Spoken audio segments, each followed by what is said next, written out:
Welcome to the 9th of our sessions on future careers, and this is the first one on apprenticeships. We're going to leave UCAS aside for a few weeks to talk to those of you who are interested in an apprenticeship in the future about what you need to do. This session is just an introduction to apprenticeships and what they look like.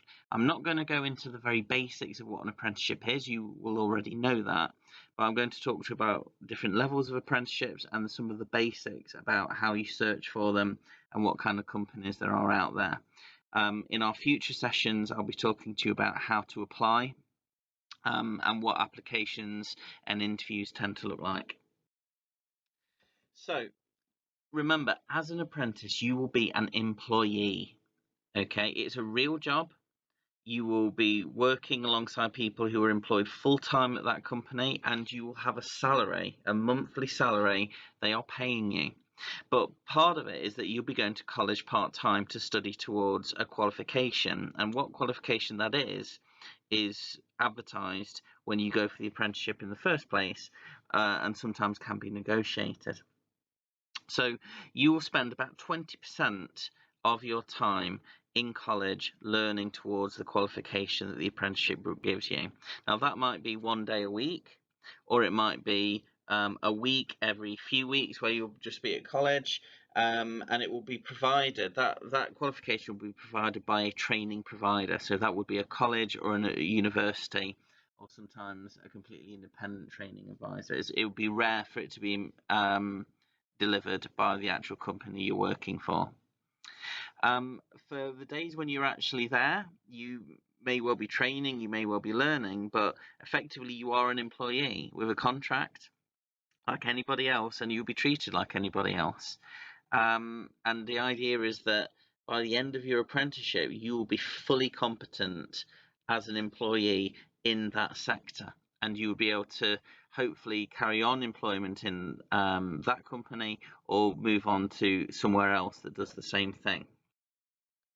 So what an apprenticeship looks like, though, can vary according to what company is offering it, and you need to know that. So if you go to university, your degree is going to look much the same wherever you go. Obviously, different degrees and different courses are going to differ, but how a degree works in terms of seminars, lectures, tutorials, exams, coursework, labs, things like that, it is largely the same everywhere. It's just what you are learning will be different. But in an apprenticeship, it is really up to the company what you're going to be doing and what your apprenticeship looks like. You should be being trained at a college.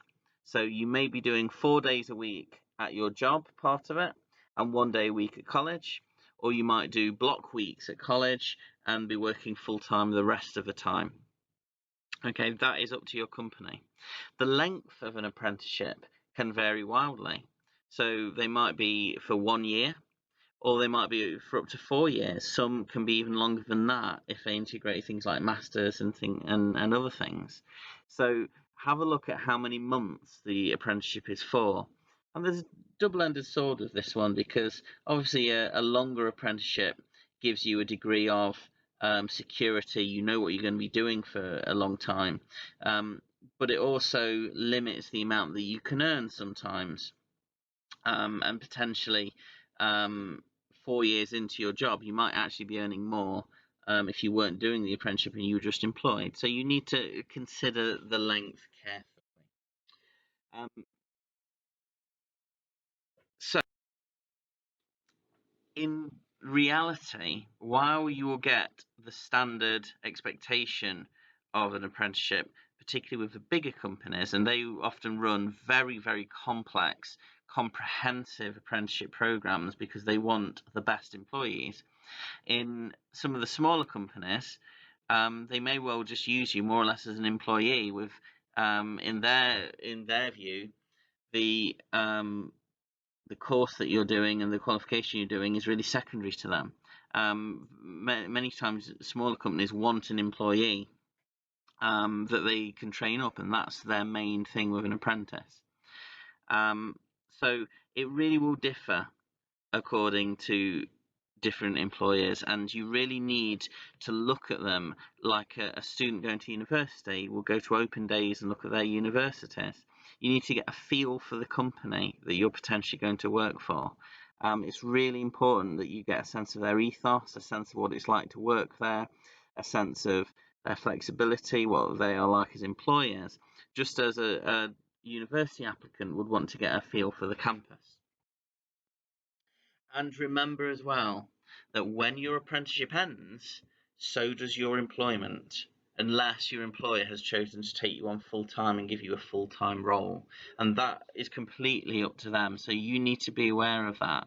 If you have a 1-year apprenticeship, unless they choose to make you a full time employee at the end of that, that will be the end of your contract and you'll be leaving that company. Okay, now some employers will make a full time job a part of successful completion of the apprenticeship, and that's fantastic. And you need to know that and have that in writing from your employer. And it's really important for you to understand that many companies do keep their apprentices on if they've done well, if they're happy with them, if they've become part of the workforce. Generally speaking, apprenticeship companies will keep those students on, but that's not guaranteed, and things can change financially quite dramatically for companies. If you just look at what's happened this year with coronavirus, it may well be that some companies who would have kept on their apprentices may well choose to save money by not extending their contracts and offering them full-time positions in response to this. Companies can do that if things do change. So it's important. Well, this isn't to worry you, but it's important that you are aware of that. Now, there are hundreds of different sectors in which apprenticeships are available, and you can find all of them on Unifrog. And you can search on Unifrog for apprenticeships by the number of vacancies. But I'm just going to show you a slow rising list of all the sectors in the UK today in which there are apprenticeship vacancies. Have a look at this.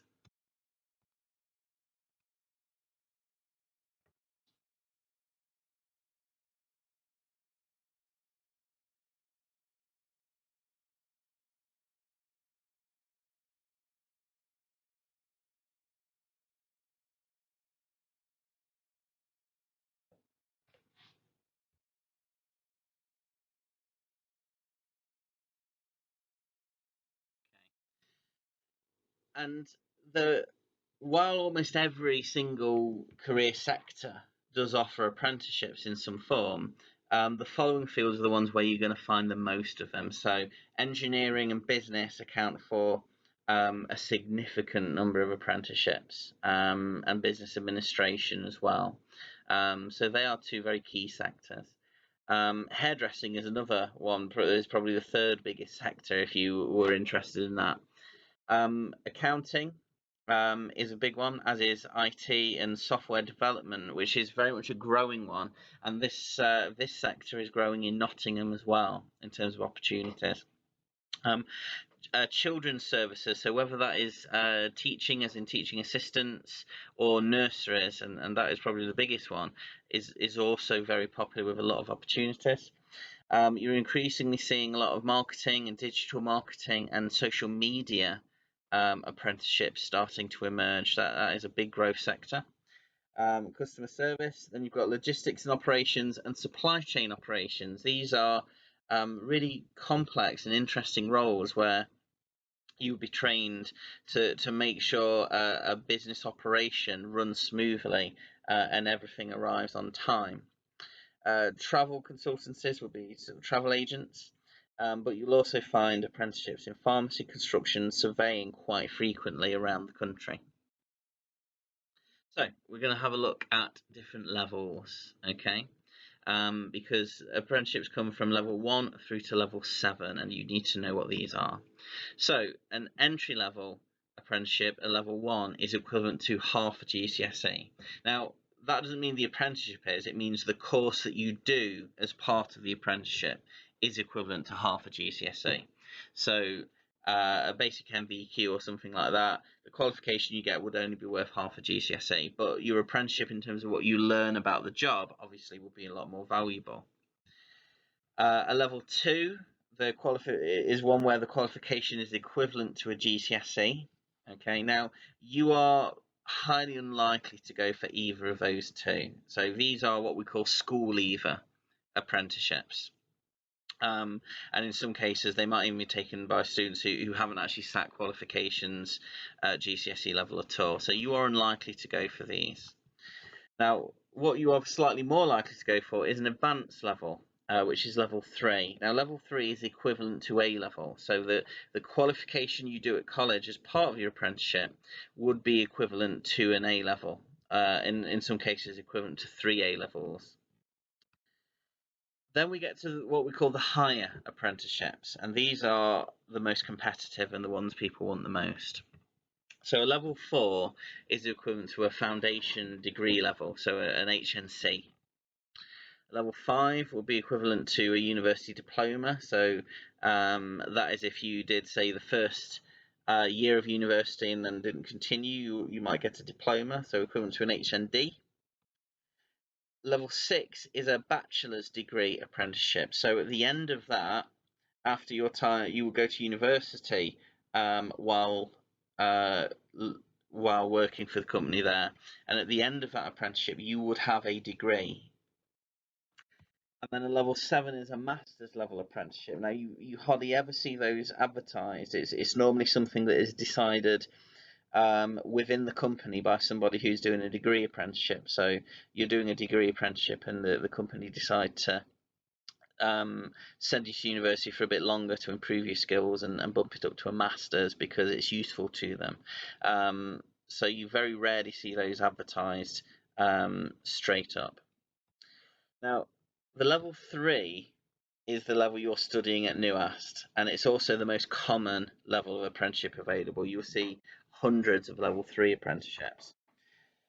Level 5 is one you generally don't see advertised. Again, it would be more of an extension to level 4. You would see a level 4 advertised, and then your company might just bump you up to level 5. Level 3 is the level that you are currently studying now, and largely that is the reason why students at NUAS are put off from level 3 apprenticeships. They sometimes see them as ones for GCSE students who have left. But they are also the most common form of apprenticeships, and level 4 to 7s are much rarer.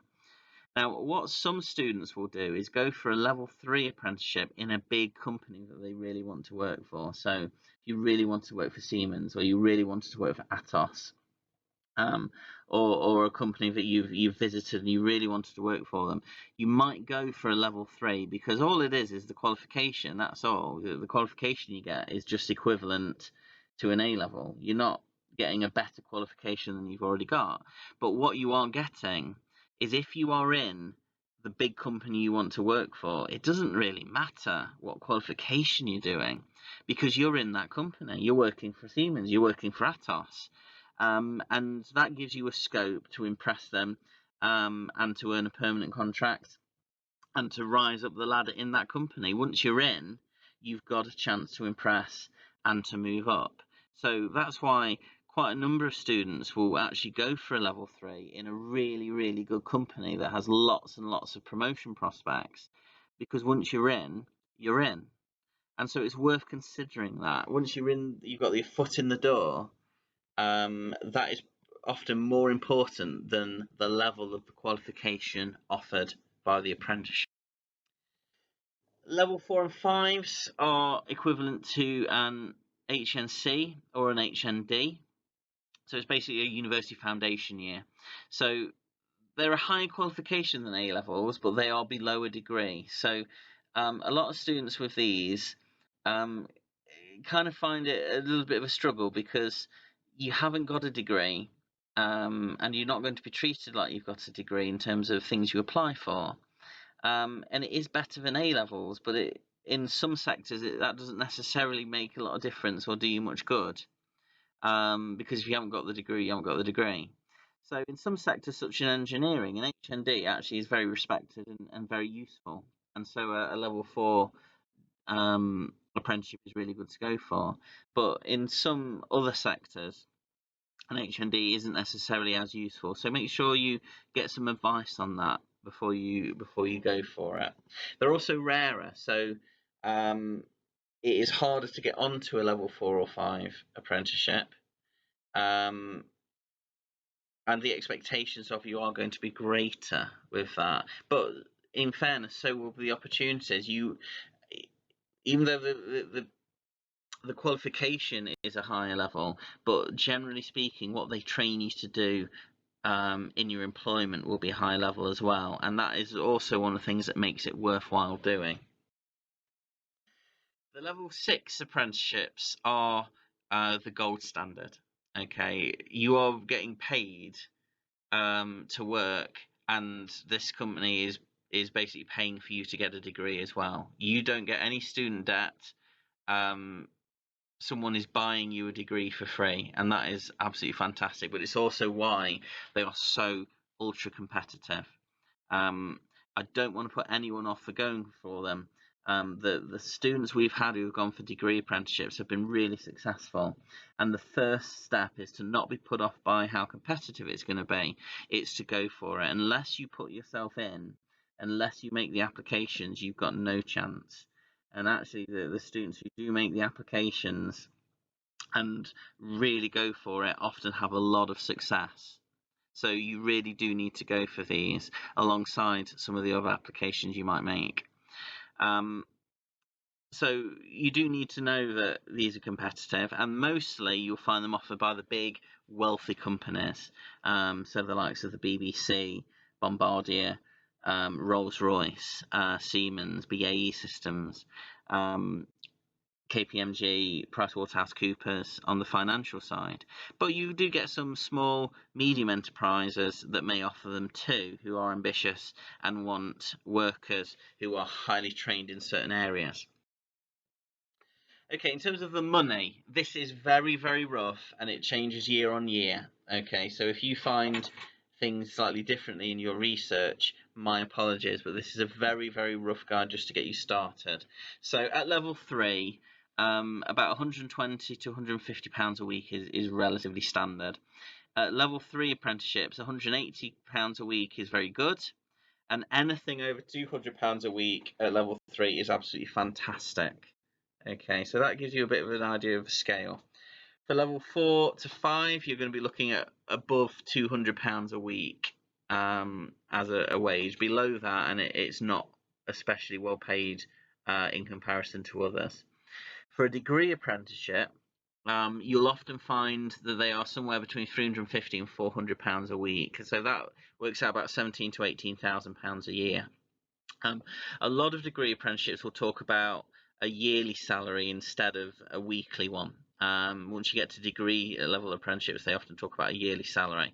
So around 17,000 is about the average. Anything above 22,000 is excellent, but you can get some absolutely astonishing wage packets. Some will offer 30, even 40,000, especially in London, and for very, very specialised skills. And quite often, remember, this is an employment. So if they want you, this is negotiable. Okay, they can offer you a salary, and you can say, well, actually, would you be willing to negotiate to this? And all they can do is say no if they want you. That is what they're used to. They're used to people negotiating their salary for skills that they want. So feel free to do that. If you get the vibes at interview that they really want you. Many, when they're advertised, many will just say that their wages are competitive. That means they don't want to tell you what they're offering. So they're saying effectively that our wages are good in comparison to other similar apprenticeships. But you want to know what they are. So sometimes competitive means they are really good. Other times it means they're just trying to get you through the door of the interview. Before telling you, in the hope that you will sort of settle for what they're asking for. So it's worth ringing up and finding out. The other thing to do is to really check the hours expected of you and the amount of weekend work. if there is any, because that will often be in the advert, and you want to know if it's shift work or things like that, because that may make a decision, help you with a decision whether to apply. In terms of what sort of companies are out there, level 3 and 4 is more often offered by local companies, small medium enterprises, and a smaller company has its advantages. You can rise through the ranks very quickly because there's not many people in your way, but there's also fewer roles. So if they have a number of people leave, you can suddenly rise up the ranks very quickly. But with fewer employees, there's obviously fewer roles in which can become available to you sometimes. Level 4 to 7s are more often in the large national and multinational companies, and there they have a huge variety of job roles. But of course, the double-edged sword to that is there's also always going to be huge competition within the company for those roles. Some examples of level 3 and 4 and level 4 and 7 apprenticeships that some of our previous students have gone on. So Kingfield Electronics is a fantastic company that visited us a few times up in Chesterfield. Kone make lifts and stair lifts. Our lifts at Nuas are made by them. Brush is an engineering company. Shield Restorations restore classic cars. Atkins are an engineering company. Atos do just about everything, but they're a more IT-based company. Swiftel Precision Engineering make engineering parts for the nuclear and petrochemical industries, and they want 10 apprentices per year. At the higher end, Rolls-Royce are really the Oxford and Cambridge of engineering apprenticeships. They get 30,000 applicants a year, and we've had 2 or 3 students who have managed to secure one of those. Siemens are based just behind us. Their headquarters in Nottingham is just a couple of minutes walk away. BAE Systems are based up in Cumbria. They're one of the top defence companies in the UK. They're absolutely amazing to work for. You'll have heard of JCB as well. Now, in terms of searching for apprenticeships, one way is via Unifrog. So if you go onto Unifrog and click onto the apps, you'll see the apprenticeship one square in the middle. And when you click on that, you'll come to this, where it shows the huge lists of all the different sectors of apprenticeships available right at the moment, and you can filter those according to vacancies. You can sort them according to alphabet. You can sort them according to the salary, however you want, or you can just type in the keyword box the kind of apprenticeship you're looking for, and it'll take you right to those. When you've searched for a certain type or sector of apprenticeship, it will come up like this. So on the left is your intermediate GCSE apprenticeships that are out there, then your advanced ones, so equivalent to A level, so the level 3s, and then your higher or degree apprenticeships in the sector that you've chosen. You can rank them according to anything you want, but the default is to rank them in terms of distance from you. So you can see each one of them says how many miles away it is from where you've put your postcode down. When you've selected a few of these that you're interested in, it will take you to a page just like the university page on Unifrog, and it will tell you what the duties will involve. It will tell you a little bit about the company. It will tell you specifically about the training, so the qualification you will do. It will tell you where you will do it and what kind of qualification it is. It will give you the salary and all sorts of information about the apprenticeship, and it will usually give you a place you can apply as well. It's a really good way of finding apprenticeships because everybody advertises with gov.uk, and you can also filter it according to level. I would highly recommend this one. Applying for apprenticeships is exactly like applying for a job. So you just need to apply to the company online, and they'll have their own application system. There's nothing like UCAS, like a central application system for all of them. Every company has its own form of application, and you'll need to search their website to find out what that is. So every process is different. Every interview is different. There is nothing I can tell you that is particularly similar. But common things you might have to do, and be aware, you will rarely have to do all of these, okay, in the process. So you may well have to send a cover letter just to sort of explain who you are. You will often have to send a CV as well. That would be, you would need a CV for applying for apprenticeships. Some may ask you for a personal statement, or sometimes it will be a series of questions about you that sort of together make up a kind of personal statement. BAE, their application is like that. You may well have to do online tests, and there can be several rounds of those. So you may have an online maths test. There may be a psychometric test where they ask you a series of questions about your personality to decide whether you're suited to the company. If you get through to interview, you'll usually have what's called an interview day or an applicant's day. And very often you'll have a group task where they'll be monitoring you and looking at your teamwork. You will definitely have an individual interview. You may well have to do a presentation to them as well. I will talk about a lot more about actual applications in the next session. So we'll have a look in a lot more detail at what where to apply to, CVs and things like that, and what applications look like, and also what interviews look like. Okay. In terms of when you apply, remember that every company has a different schedule. They run to their own way of doing things. So some companies run everything over a long period of time, months. So you might apply in November, and you might be doing your final interviews in March and April and getting offers then. Okay, it can be months. Some smaller companies may hire you within a week. It completely is up to them.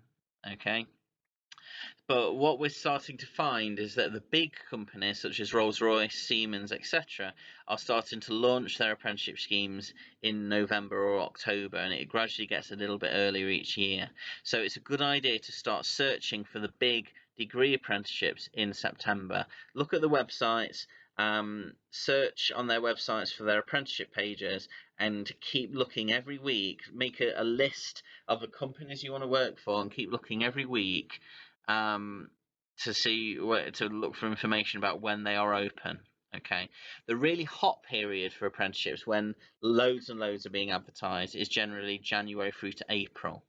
That is sort of the prime period where most of the level 3 and 4 apprenticeships are out there, and often a lot of the level 6 ones are still open as well. So keep your eyes out for them.